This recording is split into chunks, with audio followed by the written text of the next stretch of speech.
Hola a todos, bueno pues ya estamos de nuevo aquí.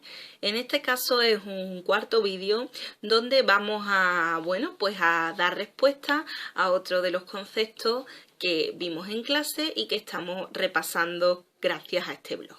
En este caso vamos a ver el fenómeno de la visión, el ojo y por qué vemos. Nosotros introducimos el tema con una pregunta que vosotros teníais que darle respuesta, que era ¿por qué nos ponen gafas cuando no vemos bien?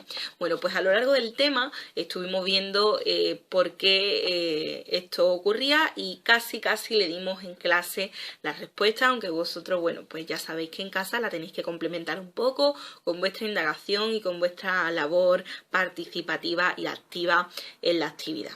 Bueno, os dije que había un vídeo en YouTube donde se hacía un experimento simulando el funcionamiento del ojo.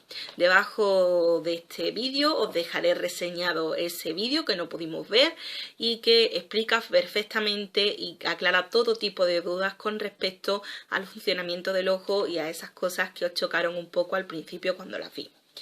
En primer lugar, para conocer un poco el ojo, lo que tenemos que ver en qué partes se divide. Y vamos a dividirlo, en principio, de forma genérica en dos partes, las estructuras anexas y el globo ocular. Realmente, una de las estructuras anexas es también el globo ocular, pero bueno, vamos a separarlo para estudiarlo en profundidad porque merece toda la atención, ya que es el más importante. Y es el responsable de que nosotros, pues veamos. Las estructuras anexas estuvimos comentando que eran los párpados, tanto el superior como el inferior, las pestañas, tanto superiores como inferiores, y estuvimos viendo que también teníamos como estructura anexa la glándula lacrimal y el globo ocular. Dijimos que los párpados superior e inferior eran una barrera que evitaban lesiones de tipo mecánico por un exceso de iluminación. Las pestañas, por su parte, tanto superiores como inferiores, sirven de una barrera más bien de tipo físico para que no se cuelen partículas ni cuerpos extraños que puedan dañar al ojo.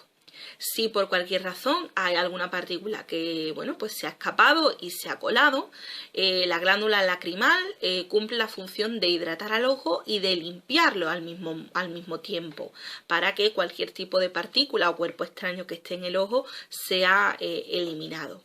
Y el globo ocular, que es de forma esférica, que es lo que vemos, pues es el responsable de la visión y lo vamos a estudiar ahora en profundidad, pero lo más destacable es que tiene tres capas concéntricas de más externa a más interna, que son la esclerótica, la coroides y la retina. El globo ocular estuvimos estudiándolo en profundidad, estuvimos viendo todas las partes que lo componen. Veíamos en primer lugar la córnea, que dijimos que era una membrana transparente que que rodeaba al ojo por toda la cámara anterior y que desvía la luz hacia el cristalino. También hablábamos del iris, que decíamos que era un anillo muscular pigmentado, que era el responsable de que tuviéramos los ojos de un color o de otro.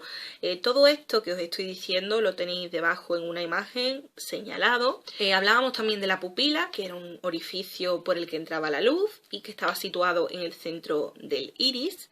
Hablamos también del cristalino, que actúa como lente. Luego hablábamos de la capa esclerótica, ¿vale? Que dijimos que era la parte más externa, la capa más externa, y que rodeaba a todo el globo ocular por la parte trasera, por la parte de la cámara posterior, exceptuando la parte delantera donde está, dijimos, la córnea.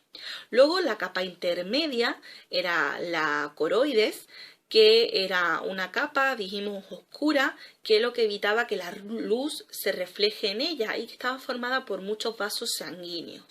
Y por último hablábamos de la retina, que decíamos que era la capa fundamental para el proceso de visión, ahora luego veremos el porqué, y decíamos que en ella, en la retina, había células nerviosas, los conos y los bastones. Los conos, que eran los que estaban relacionados con los colores y los bastones que estaban relacionados con la intensidad de la luz. Y mencionábamos por último el humor vítreo y el humor acuoso. Decíamos que eran líquidos que servían simplemente para dar consistencia al ojo. El humor vítreo se coloca o se sitúa entre la retina y el cristalino y en la cavidad que denominábamos cámara posterior, mientras que el humor acuoso estaba situado en la cámara anterior entre el cristalino y la córnea. Estos líquidos, como digo, sirven para dar consistencia. Y dijimos que este tipo de definiciones pues era conveniente de colocar y saber situar en un dibujo del ojo para, bueno, pues para ver dónde está cada parte y cuál es su función dentro del proceso o del fenómeno de la visión. Decíamos que el fenómeno de visión comienza cuando un rayo de luz atraviesa la córnea, de la córnea entra por la pupila y de la pupila pasa al cristalino que desvía la luz hacia la retina. En la retina se forma la imagen, los ojos sanos, ahora veremos si no se forman las imágenes en la retina, qué es lo que ocurre, pero en los ojos que son sanos, la imagen se forma en la retina y se forma con una peculiaridad, y es que la imagen llega a la retina invertida y más pequeña. Es decir, que si yo tengo, por ejemplo, este lápiz, ¿vale? Este lápiz, cuando llega la imagen de este lápiz a mi retina, llega invertido, es decir, dado la vuelta, y más pequeño, es decir, más o menos como si yo fuera así, ¿vale? Entonces, ¿quién se encarga de darle la vuelta y de que yo el lápiz realmente lo vea como es? Pues decíamos que en la retina había células nerviosas y es que cuando la imagen se forma en la retina, esa información pasa al cerebro, que es el que interpreta la imagen y es el que ya nos la devuelve del tamaño y cómo es. Todo este fenómeno es tan rápido que nosotros no podemos percibirlo. De hecho, no somos conscientes de que todo esto ocurre desde que yo estoy mirando a un punto y miro al siguiente. Pero en realidad todo esto está ocurriendo internamente. Decíamos que cuando las imágenes no se forman, las imágenes de un ojo no se forman en la retina, tenemos un problema de visión. Y hablábamos de dos problemas fundamentales y conocíamos esta parte del tema hablando de la miopía y de la hipermetropía. Yo presentaba a Clara y a Mario, que os lo dejaré por aquí abajo para que vosotros lo volváis a ver. Decíamos que Clara tenía dificultad para ver objetos lejanos y que decíamos que tenía miopía. Y que la miopía se caracterizaba porque cuando se forman las imágenes no se forman en la retina, sino que la imagen se forma antes de la retina. Entonces, al formarse antes de la retina, la imagen que se ve no es nítida, porque decíamos que para que se forme la imagen nítida y se vea todo bien, tiene que formarse en la retina. ¿Cómo conseguimos que las personas miopes que tienen miopía puedan ver bien? Pues con lentes divergentes, que decíamos que tenían una forma así, os lo pondré en una imagen, y que gracias a las lentes divergentes se prolongaba esa imagen, se retrasaba su formación para que se formase en la retina y no antes, y la persona pudiese ver. Veíamos de hecho al final una imagen del ojo tratado y el ojo sin tratar, es decir, el ojo sin lente y con lente, y veíamos perfectamente el cambio entre la imagen que se forma cuando el ojo no tiene lente, que se forma antes de llegar a la retina, y eso sí, invertida y más pequeña, y veíamos que cuando el ojo ya estaba tratado con una lente, la imagen llegaba en la retina, eso sí, invertida y más pequeña. Siempre va a llegar invertida y más pequeña. Pero en el caso de un ojo miope sin tratar, va a llegar antes de la retina y por eso no se ve bien. ¿Qué le ocurría a Mario? Mario tenía dificultades para ver de cerca y decíamos que tenía hipermetropía. En este caso, las personas que tienen hipermetropía, lo que se produce en su ojo es que la formación de imágenes no se da en la retina, sino se da detrás de la retina. Y por eso los objetos cercanos no se ven nítidamente. Para ello decíamos que Mario tenía que tratarse con o ponerse unas gafas con lentes convergentes, que su simbología era así, como un huevito. Y decíamos que las lentes convergentes ayudaban a adelantar esa formación de la imagen a la retina.